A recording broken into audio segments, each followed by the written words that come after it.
मित्रांनो, nursing CET 2026 देत आहे. तर हा व्हिडिओ तुमच्यासाठीच आहे.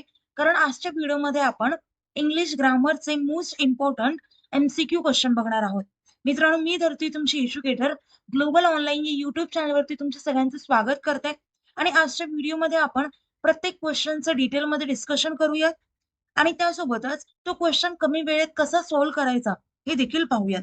आता मित्रांनो, नर्सिंग सीईटी या एक्झामसाठी नियरली 55 डेज रिमेनिंग आहेत. आणि या एवढ्या कमी दिवसामध्ये जर तुम्हाला complete syllabus with revision complete करायचं असेल तर तुम्ही आपला क्रॅश कोर्स नक्कीच जॉईन करा, जो 5 तारखेपासून सुरू झालाय. यामध्ये तुम्हाला फुल सिलेबस लायब्ररी लेक्चर्स मिळतील, रेकॉर्डेड लेक्चर्स असतील, full syllabus chapter wise test series असतील, 2000 plus MC question bank and full syllabus notes देखील असतील.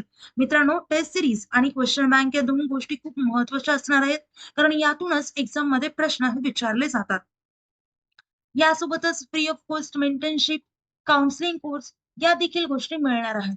आता मित्रांनो, या कोर्सची प्राइस फक्त 2,999 रुपये इतकी असणार आहे. या कोर्सची प्राइस आधी 5,000 रुपये इतकी असून आता ऑफर सुरू असल्या कारणाने ती प्राइस 2,999 रुपये इतकी झाली आहे. आता नर्सिंग सीईटी सोबतच आपल्याकडे पीसीएम, पीसीबी, सीईटी, जेडबलई, नीट या एक्झामचे देखील कोर्सेस आहेत. सो ते देखील तुम्ही जॉईन करू शकता. चला तर आता क्वेश्चन्स कडे वळूयात. फर्स्ट क्वेश्चन आहे, चूज द करेक्ट प्रिपोजिशन. आपल्याला प्रिपोजिशन करेक्ट फाइंड आउट करायचे, चूज करायचंय. He lives dash Pune. Options are in, on, at, with. तर करेक्ट ऑप्शन असेल option A which is in. He lives in Pune. आता जेव्हा सिटीज असतं, countries असतं किंवा स्टेट्स असतात तेव्हा इन यूज केलं जातं. सो तर इथे करेक्ट ऑप्शन असेल ऑप्शन ए. आता जर आपण एक्झाम्पल घेतलं, in Mumbai, in India, in Pune, अशा ठिकाणी इन हे यूज केलं जातं. Next question, choose the correct tense. She dash already finish her work. Options are has, have, had, having. तर करेक्ट ऑप्शन असेल option A which is has. She has already finish her work. आता इथे tense कोणता येतोय पहा. तिने आधीच तिचं काम हे पूर्ण केलेलं आहे. सो हा टेन्स कोणता येते? प्रेझेंट परफेक्ट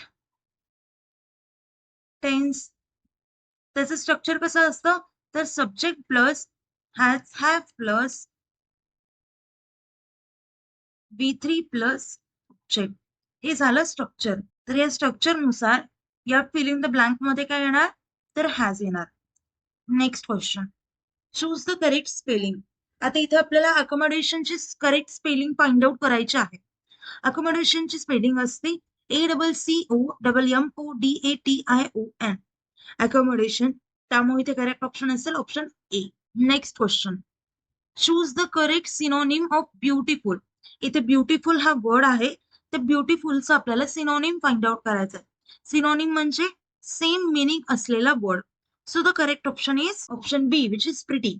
प्रिटी याचा अर्थ सुद्धा अट्रॅक्टिव्ह, नाईस लुकिंग, ब्युटिफुल असा होतो. So the correct option is B. कळतंय? Next question, choose the correct sentence. प्रत्येक क्वेश्चन मागे इंग्लिशचं ग्रामर असणार आहे आणि ते ग्रामर तुम्हाला यायला हवं. जर तुम्हाला त्याचा बेस माहिती नसेल, तुम्हाला टेन्सेसचं स्ट्रक्चर माहिती नसेल, टेन्सेसचे रूल्स माहिती नसतील, व्हॉइसचे रूल्स माहिती नसतील, तर तुम्हाला या टाईपचे क्वेश्चन्स अजिबात सॉल्व्ह करता येणार नाहीये. सो फर्स्ट ऑफ ऑल तुम्हाला कन्सेप्ट क्लिअर करावी लागेल आणि त्यानंतरच क्वेश्चन सॉल्व्ह करायला ट्राय करा. आता मित्रांनो, आपली जी कोर्स आहे तर त्या कोर्समध्ये तर आपण या सर्व गोष्टी सॉल्व्ह करून घेत असतो, तुमच्या बेसिक कन्सेप्ट क्लिअर करत असतो. सो तो कोर्स तुम्ही नक्कीच जॉईन करा. आता इथे करेक्ट ऑप्शन काय असणार आहे? तर करेक्ट ऑप्शन असेल B which is he did not go there. Did not याच्यानंतर, डिड नॉट नंतर नेहमी लक्षात ठेवा वर्बचं बेस फॉर्म येतं. बेस वर्ब येतो. बेस वर्ब कोणता असतो? तर गो. त्यामुळे इथे करेक्ट ऑप्शन असेल ऑप्शन बी. कळतंय? Next question, fill in the blank. He is good dash mathematics. Options are in, at, on, with. आता इथे करेक्ट काय येणार? तर करेक्ट ऑप्शन असेल B which is at. He is good at mathematics. आता good at जेव्हा skills असतील किंवा एखादा सब्जेक्ट असेल तर तेव्हा गुड ऍट यूज केलं जातं. Good at mathematics, good at singing, good at drawing. कळतं?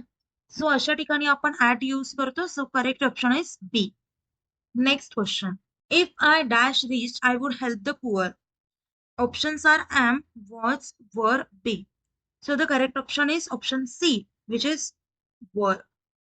आता हे जे सेंटेन्स आहे, I would help the poor, हे एक कंडिशनल सेंटेन्स आहे.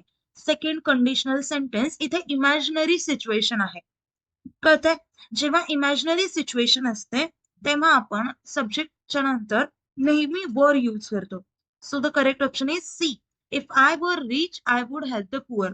जर मी श्रीमंत असलो असतो तर मी गरिबांची मदत केली असती. हायपोथेटिकल कंडिशन्स आहे. Next question. Choose the correct voice. The work will be finished by him. Options are active voice, passive voice, interrogative, imperative. So the correct option is option B, which is passive voice. Passive व्हॉइसचं structure कसं असतं, तर object स्टार्टिंगला असतं, त्याच्यानंतर will be plus V3 plus by plus subject. हे झालं passive व्हॉइसचं स्ट्रक्चर. आणि सेम ॲज इट इज या सेंटेन्स मध्ये हीच स्ट्रक्चर आहे. So the correct option is B, which is passive voice. Next question. Choose the correct antonym of brave. Options are bold, fearless, coward, strong. So the correct option is option C, which is coward. Brave याचा अर्थ काय होतो, तर fearless म्हणजे ज्याला भीती नाहीये. आणि कवर्डचा अर्थ होतो काय होतो, तर ज्याला भीती वाटते किंवा अफ्रेड पर्सन असं म्हणता येईल. So the correct option is C. Next question. Choose the correct article. He is dash honest man. Options are A and the no article. So the correct option is option B, which is an. He is an honest man. कळतंय? Honest हा कसं sound करतोय, तर vowel sound करतोय. आणि एखादा word, एखादा noun vowel sound करत असेल तर त्याआधी आपण अन यूज करतो. So the correct option is B. He is an honest man. आता हे सगळे क्वेश्चन्स होते. यामध्ये तुमचे कोणते रॉंग झालेत, तुमचे कोणते राईट आलेत ते मला नक्कीच कमेंट करून सांगा. आणि मित्रांनो, आपण जो कोर्स लॉन्च केला आहे तो नक्कीच जॉईन करा. तो जॉईन करायला विसरू नका. तुम्ही जर हा कोर्स जॉईन केला तर आमची गॅरंटी आहे तुम्हाला एक्झाम मध्ये 95+ पर्सेंटाईल नक्कीच पडतील.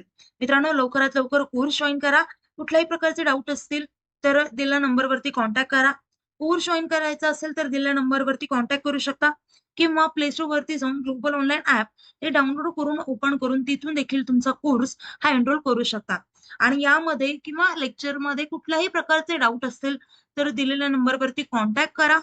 आता मित्रांनो, आपलं लेक्चर इथे सेंड करूया. थँक्यू. Nice day. बाय.